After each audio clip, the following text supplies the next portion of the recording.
بسم اللہ الرحمن الرحیم۔ محترم ناظرین، حضرت ابو ہریرہ رضی اللہ تعالی عنہ سے روایت ہے کہ رسول کریم علیہ السلام نے فرمایا کہ بتاؤ، اگر تم لوگوں میں کسی کے دروازے پر نہر ہو اور وہ روزانہ 5 مرتبہ غسل کرتا ہو تو کیا ان کے بدن پر کچھ میل باقی رہ جائے گا؟ صحابہ کرام نے عرض کیا کہ ایسی حالت میں اس کے بدن پر کچھ بھی میل باقی نہ رہے گا۔ حضور صلی اللہ علیہ وآلہ وسلم نے فرمایا، بس یہی کیفیت 5 نمازوں کی، اللہ تعالیٰ ان کے سب گناہوں کو مٹا دیتا ہے۔ حضرت ابو ذر رضی اللہ تعالی عنہ نے فرمایا کہ ایک روز سردی کے موسم میں جب کہ درختوں کے پتے گر رہے تھے، یعنی پتے جھڑنے کا موسم تھا، حضور علیہ السلام تشریف لے گئے تو آپ صلی اللہ علیہ وآلہ وسلم نے ایک درخت کی 2 ٹہنیاں پکڑی اور انہیں ہلایا تو ان شاخوں سے پتے گرنے لگے۔ آپ صلی اللہ علیہ وآلہ وسلم نے فرمایا، اے ابو ذر۔ حضرت ابو ذر رضی اللہ تعالی عنہ نے عرض کیا، حاضر ہوں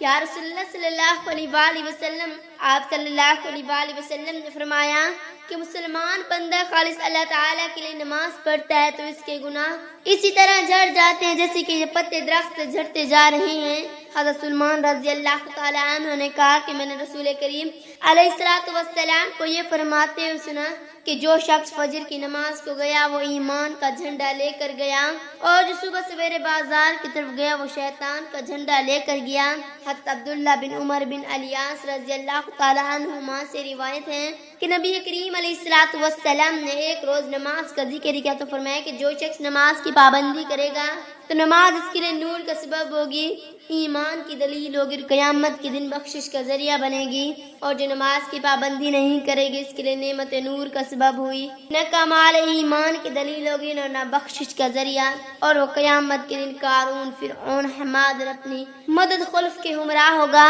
حضرت علی کرم اللہ وجہ الکریم نے کہا کہ حضور علیہ السلام کہ مجھ سے فرمایا کہ اے علی، 3 کاموں میں دیر نہ کرنا، ایک تو نماز ادا کرنے میں جب وقت ہو جائے، دوسرا نماز جنازہ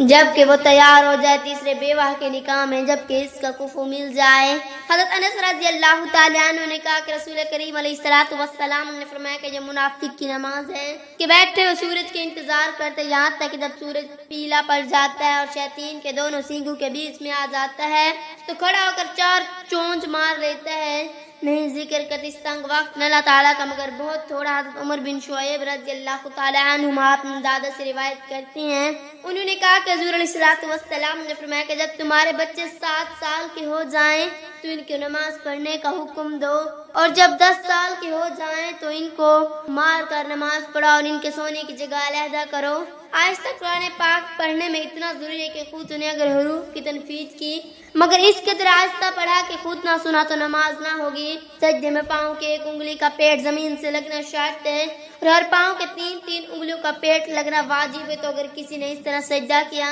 تو دونوں پاؤں زمین سے اٹھے رہے تو نماز نہ ہوئی۔ اکثر عورتیں اپنی نادانی سے فرض و واجب سب نمازوں میں بغیر عذر بیٹھ کر پڑھتی ہیں، ان کی نماز نہیں ہوتی، اس لیے کہ مردوں کی طرح عورتیں بھی کھڑے ہو کر نماز پڑھنا شروع فرض ہے۔ اگر کسی بیماری یا بڑھاپے کی وجہ سے کمزور ہو گئی لیکن خادمہ یا لاٹھی یا دیوار پر ٹیک لگا کر کھڑی ہو سکتی ہیں تو فرض ہے کہ کھڑی ہو کر پڑھیں، یہاں تک کہ اگر کچھ دیر ہی کے لیے کھڑی ہو سکتے ہیں اتنا ہی کہ کھڑی ہو کر اللہ اکبر کہہ لیں تو فرض ہے کہ کھڑی ہو کر اتنا کہہ لیں، پھر بیٹھ کر جائیں۔ آج کل عموماً مرد بھی ذرا سی تکلیف ہو بیٹھ کر نماز پڑھنا شروع کر دے، حالانکہ دیر تک کھڑے ہو کر ادھر ادھر کی باتیں کر لیا کرتے ہیں، ان کی نماز قبول نہیں ہوتی، اس لیے کہ قیام کے بارے میں عورت مرد کا حکم ایک ہے۔ جب عورت نے اتنا باریک دوپٹہ اوڑھ کر نماز پڑھی کہ جس سے بال کی سیاہی چمکتی ہے تو جب تک اس پر کوئی ایسی چیز نہ اڑے کہ جس سے بالوں کا رنگ چھپ جائے اس کی نماز قبول نہیں ہوگی۔ حضرت انس رضی اللہ تعالی عنہ نے کہا کہ رسول کریم علیہ السلام نے فرمایا کہ جو شخص مجھ پر ایک بار درود بھیجے گا خدا تعالیٰ اس پر 10 مرتبہ رحمت نازل فرمائے گا اور اس کے 10 گناہوں کو معاف فرمائے گا، 10 درجے بلند فرمائے گا۔ حضرت ابن مسعود رضی اللہ تعالی عنہما نے کہا کہ حضور علیہ السلام نے فرمایا کہ قیامت کے دن لوگوں میں سب سے زیادہ میرے قریب وہ شخص ہوگا جس نے زیادہ مجھ پر درود پاک بھیجا ہے۔ حضرت ابی بن کعب رضی اللہ تعالی عنہ نے فرمایا کہ میں نے عرض کیا یا رسول اللہ صلی اللہ علیہ وآلہ وسلم، میں آپ پر کثرت سے درود پاک پڑھنا چاہتا ہوں، اب اس کے لیے اپنے اور وظائف کے اوقات میں کتنا وقت مقرر کروں؟ فرمایا جتنا تم چاہو۔ عرض کی 4 فرمایا جتنا تم چاہو، اور اگر زیادہ کرو تمہارے لیے اور بہتر ہے۔ میں نے عرض کی نصف فرمایا جتنا تم چاہو، اور اگر اس سے بھی زیادہ کرو تو تمہارے لیے بہتر ہے۔ میں نے عرض کیا 2/3 فرمایا جتنا تم چاہو، اگر زیادہ کر لو تو وہ تمہارے لیے اور بہتر ہے۔ میں نے عرض کیا تو پھر سارا وقت درود ہی کے لیے مقرر کر لو۔ فرمایا ایسا ہو تو وہ تمہارے سارے امور کے لیے کافی ہوگا، تمہارے گناہ معاف کر دیے جائیں گے۔ حضرت ابو رضی اللہ تعالیٰ عنہ نے کہا کہ رسول کریم علیہ الصلوۃ والسلام نے فرمایا